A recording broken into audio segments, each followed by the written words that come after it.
अरे बहू तो बहू है, कोई वस्तु नहीं कि ठीक ना लगी तो बदल ले। अरे वो शर्मा जी की बहू, क्या कहने। अरे कभी उसके घर जाओ, बहू रानी ऐसे नाच नाच कर चाय नाश्ता कराती है, मानो घर में मेहमान नहीं भगवान आ गए हो। एक हमरी वाली है, ना मुंह में मुस्कान ना चेहरे पर चमक। अरे ठीक है ना भाग्यवान, हर दिन बहू को कोसती रहती हो।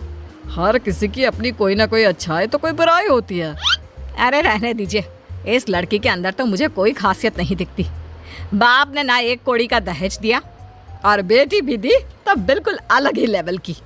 अरे वो शर्मा जी की। लेकिन ये क्या, सामने खड़ी होती हैं शर्माई। सुनीली बहन तुम्हारी सारी बात, लेकिन जो दिख रहा है ना वो है नहीं। कैसी बात कर रही हो शर्माई? अब तक तो तेरे घर मुझे चाय नाश्ता खाना सब मिल जाता, और देख तुझे तो कोई नमस्ते तक कहने नहीं आया ना। अब क्या बताएं? क्यों, क्या हो गया? बहू में बुराई निकल नहीं रही है क्या? अरे बस करो तुम लोग। ये सोचो घर में 2 रोटी जो मिल रही है ना, वो यही तुम्हारी बहू दे रही है। क्यों? सास का गुस्सा ससुर को देखकर और सुनकर 7वें आसमान में पहुंच जाता है। देखो जी, वैसा तो शर्माई सामने है, बोल नहीं रही हूँ, लेकिन आंख देख लो मेरी, सब समझ में आ जाएगा कि क्या कहना चाहती हूँ। अरे रहने देना रमा, ये पति लोगों की मोटी चमड़ी होती है। पहले माँ के सगे होते हैं, फिर बहू के। अरे हम तो इन लोगों के घर बस घुइयां छिलने आए हैं। वहाँ शर्मा जी का भी यही हाल है। बहू ना हो गई, यस बैंक का ATM हो गई है। तभी रमा देवी की बहू आ जाती है। नमस्ते आंटी, कैसी हैं आप? सीमा कैसी है आपकी बहू? आंटी चाय लेंगी? वाह, अरे शर्माई, तुम्हारे तो भाग्य खुल गए जो इसने तुझसे 2 बात कर ली, वरना तो ऐसा लगे है कि हम पत्रकार हैं और ये मंत्री आइन, बिना बोले ही निकल जाती है। अरे ठीक है ठीक है, बहू जा जाकर अदरक कूट कर चाय बना दे। हाँ, और हमें भी दे दिया 2 प्याली। बहू चली जाती है। चलो, हम लोगों का दुखड़ा तो अब जीवन भर का है। तू सुना, कैसे आना हुआ? कैसे क्या बहन, जो तेरी समस्या है वही मेरी।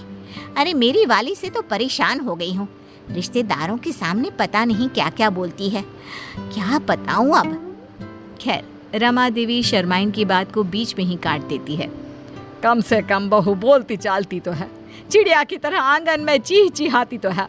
हमारी वाली की तरह तो नहीं ना, शुतुरमुर्ग की तरह गले में मुंह डालकर बैठी रहती है। क्यों? खैर खैर खैर, कौन है जिसे जो मिलता है उससे वो खुश होता है? नहीं ना कोई। तो ये दोनों भी नहीं है, लेकिन दोनों को खुश करने का एक तरीका था, दोनों की बहू बदल दो। अरे जिसको जो पसंद, जैसी पसंद वो रखे। क्यों, क्या गलत है? तो फिर तो कैसा लगा तुम दोनों को मेरा आइडिया? वाह, ये तो बिल्कुल ठीक है। हाँ, हमें भी क्या परेशानी है, हम भी ओके हैं। लो, हो जाती है बहुओं की एक्सचेंज, यानी आदान प्रदान।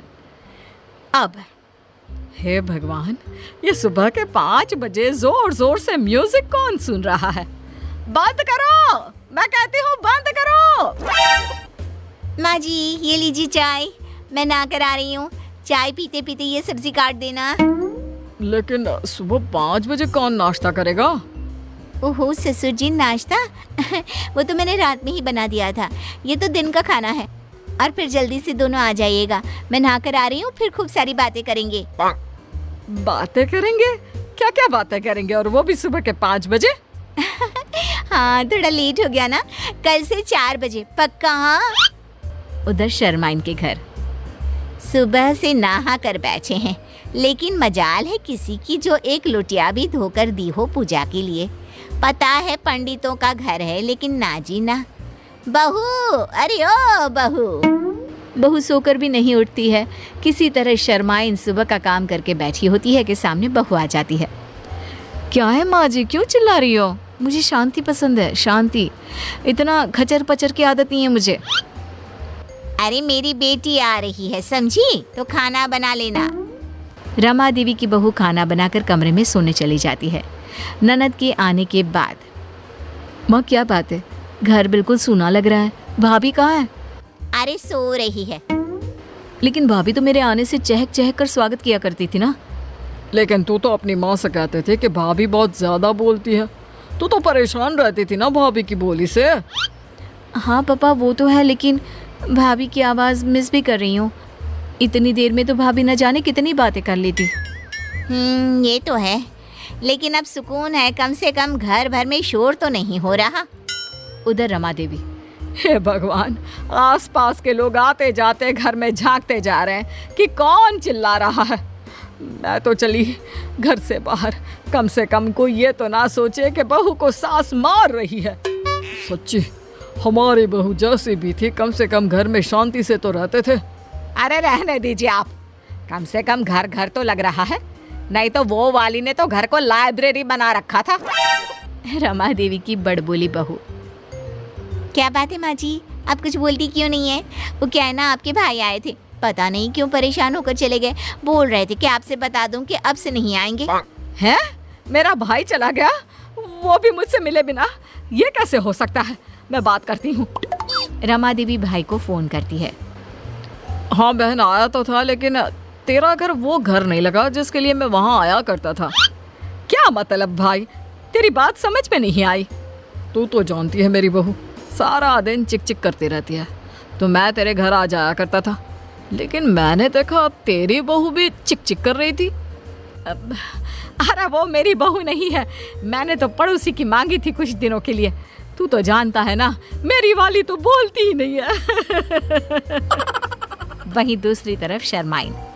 हाय रे, घर नहीं कब्रिस्तान बना दिया है। ना आवाज आ रही है, ना कोई चहल पहल।